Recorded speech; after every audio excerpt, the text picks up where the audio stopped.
one thing we have been pointing out over previous reviews is the lack of volume during strength. Now I don't want to go through it all again, but just an example, we did see a reasonably impulsive move up here, but we can see although we saw an initial increase in volume, it declined significantly, and exactly the same thing has happened on a couple more occasions. So we needed to see increasing volume during any strength. Highly unlikely that we were going to see it this week. Remember, it is the holiday period still.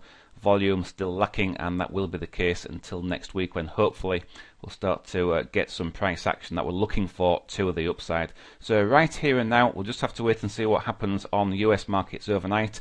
They are releasing jobs data over there, so if it is positive and we can see those markets head higher, then looking for our local market to also follow suit. Having said that, it has been diverging, showing weak relative strength recently, so it's by no means a foregone conclusion that if the US markets do head higher, that we're going to tag their coattails.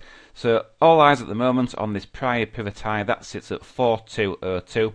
If we can gain some traction and get up through there with a nice high close, and that's the key here, we need to see a nice high close coupled with similar volume attributes to this bar right here, or even this one to a lesser extent. So increasing volume, nice high close, and that will be the trigger required to at least take price back up to this short-term resistance circa 4,400 or just beneath.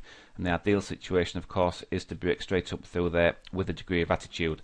That said, if we just take a look back on 3 separate occasions now, it has been tested and rejected. Here, a probe higher, very low close, a break through right here, and also a close on the lows of the session. And again right here, not quite tagging it here, but coming pretty close to doing so.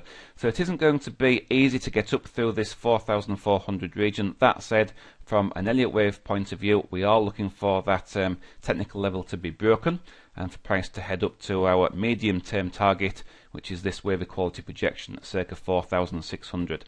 So just to recap on our wave count, clearly corrective in nature. So at this point in time, from these August lows made last year, an ABC correction to the upside. So there it is right there, to that larger degree wave A.